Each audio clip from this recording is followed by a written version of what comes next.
Hi friends, ಬದನೆಕಾಯಿ ಗೊಜ್ಜು ಮಾಡೋಣ ಅಂತೇಳಿ ಬದನೆಕಾಯಿನ ತೊಳೆದು ಬಟ್ಟೆ ಮೇಲೆ ಒರೆಸ್ಕೊಂಡು ಅದನ್ನು ಕಟ್ ಮಾಡಿದ್ದೆ. ಅದನ್ನೀಗ ಎಣ್ಣೆ ಹಾಕಿದ್ದೀನಿ ಪಾತ್ರೆಯಲ್ಲಿ. ಒಂದು 3-4 ಸ್ಪೂನಷ್ಟು ಎಣ್ಣೆ ಹಾಕಿದ್ದೀನಿ. ಅದರೊಳಗಡೆಗೆ ಬದನೆಕಾಯಿ ಕಟ್ ಮಾಡಿರೋ ಬದನೆಕಾಯಿ ಹಾಕ್ಕೊಂಡಿದ್ದೀನಿ.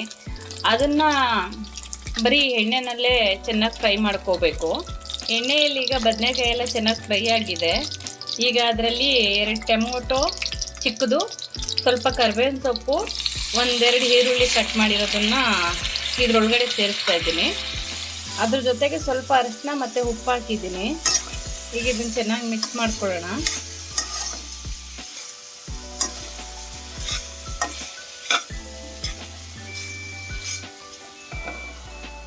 ಬದನೆಕಾಯಿ ಗೊಜ್ಜಿಗೆ ಕಡಲೆ ಬೀಜ ಮತ್ತು ಸ್ವಲ್ಪ ಬಿಳಿ ಎಳ್ಳನ್ನ ಬಿಸಿ ಮಾಡ್ತಾಯಿದ್ದೀನಿ. ಆಗಲೇ ಕಡಲೆ ಬೀಜ ಮತ್ತು ಎಳ್ಳನ್ನ ಬಿಸಿ ಮಾಡ್ಕೊಂಡಿದ್ದೆ, ಅದನ್ನು ಇದರಲ್ಲಿ ಹಾಕ್ಕೊಂಡಿದ್ದೀನಿ. ಕಡಲೆ ಬೀಜ ಸಿಪ್ಪೆ ತೆಗೆದು, ಮತ್ತು ಅದ್ರ ಜೊತೆಗೆ ಸ್ವಲ್ಪ ಕೊಬ್ಬರಿ ಸೇರಿಸಿದ್ದೀನಿ.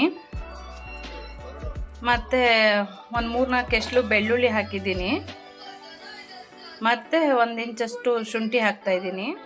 ಇದ್ರ ಜೊತೆ ಮತ್ತು ಖಾರದ ಪುಡಿ ಸ್ವಲ್ಪ ಸೇರಿಸ್ತಾ ಇದ್ದೀನಿ. 1 ಸ್ಪೂನಷ್ಟು, 1.5 ಸ್ಪೂನಷ್ಟು ಖಾರದ ಪುಡಿ. ನಿಮಗೆ ಖಾರ ಎಷ್ಟು ಬೇಕಾಗುತ್ತೋ ಅಷ್ಟು ನೋಡಿ ಖಾರದ ಪುಡಿ ಸೇರಿಸ್ಕೊಳ್ಳಿ. ಮತ್ತು 1-2 ಸ್ಪೂನಷ್ಟು ಧನಿಯಾ ಪೌಡರ್ ಸೇರಿಸ್ತಾ ಇದ್ದೀನಿ. ಈಗ ಇದನ್ನು ನೈಸಾಗಿ ಪೌಡರ್ ಮಾಡ್ಕೊಳ್ಳೋದು. ರುಬ್ಕೊಂಡಿವೆಲ್ಲ ಅದನ್ನೆಲ್ಲ ಚೆನ್ನಾಗಿ ಪೌಡರ್ ಮಾಡ್ಕೊಂಡಿದ್ದೀನಿ. ನೀರೆಲ್ಲ ಏನು ಹಾಕಿ ರುಬ್ಕೊಂಡಿಲ್ಲ ನಾನು. ಅದೇನು ಹಾಕ್ಕೊಂಡಿದ್ದೆ ಅದನ್ನೆಲ್ಲ ಹಾಗೆ ಪುಡಿ ಮಾಡಿದ್ದೀನಿ ಅಷ್ಟೇ. ನೈಸಾಗಿ ಸ್ವಲ್ಪ ಪುಡಿ ಮಾಡಿ ಎತ್ತಿಟ್ಕೊಂಡಿದ್ದೀನಿ. ಬದನೆಕಾಯಿ, ಟೊಮೊಟೊ, ಈರುಳ್ಳಿ ಎಲ್ಲ ಸ್ವಲ್ಪ ಸಾಫ್ಟ್ ಆಗಿದೆ. ಈಗ ಅದ್ರ ಜೊತೆಗೇ ಈಗೇನು ರುಬ್ಬಿಟ್ಕೊಂಡಿದ್ನಲ್ಲ ಅದನ್ನು ಸೇರಿಸ್ತಾ ಇದ್ದೀನಿ, ಪೌಡರ್ನ.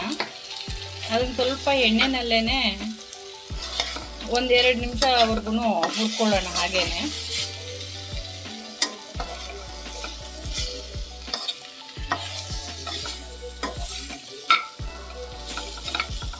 ಇದನ್ನೆಲ್ಲ ಸ್ವಲ್ಪ 1-2 ನಿಮಿಷದವರೆಗೂ ಎಣ್ಣೆನಲ್ಲಿ ಚೆನ್ನಾಗಿ ಹುರ್ಕೊಳ್ಳೋಣ. ಅದರಲ್ಲಿರೋ ಎಣ್ಣೆ ಅಂಶ ಬಿಟ್ಕೊಳ್ಳೋವರೆಗೂ ಎಲ್ಲ ಮಿಕ್ಸ್ ಮಾಡಿದ್ಮೇಲೆ 2-3 ನಿಮಿಷ ಎಣ್ಣೆ ಒಳಗಡೆ ಫ್ರೈ ಮಾಡ್ಕೊಂಡಿದ್ದೀನಿ. ಈಗ ಅದಕ್ಕೆ ಸ್ವಲ್ಪ ನೀರು ಸೇರಿಸ್ತಾ ಇದ್ದೀನಿ. ನಮಗೆ ಎಷ್ಟು ಬೇಕಾಗುತ್ತೋ ಅದನ್ನು ನೋಡಿಕೊಂಡು ಅದರ ಅಳತೆಗೆ ನೀರು ಸೇರಿಸ್ಕೋಬೇಕಾಗತ್ತೆ.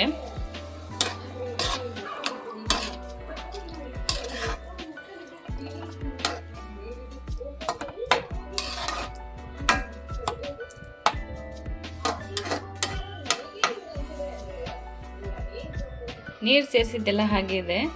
ಈಗ ಇದನ್ನು ಒಂದು 10 ನಿಮಿಷದವರೆಗೂ ಚೆನ್ನಾಗಿ ಕುದಿಸ್ಕೊಳ್ಳೋಣ. ಸೇರಿಸಿದ್ವಲ್ಲ ಅದೆಲ್ಲ ಚೆನ್ನಾಗಿ ಮಿಕ್ಸಾಗಿ ಕುದೀತಿದೆ. ಅದ್ರ ಜೊತೆಗೆ ಸ್ವಲ್ಪ ಸ್ವಲ್ಪ ಬೆಲ್ಲ ಹಾಕ್ತಾಯಿದ್ದೀನಿ ನಾನು.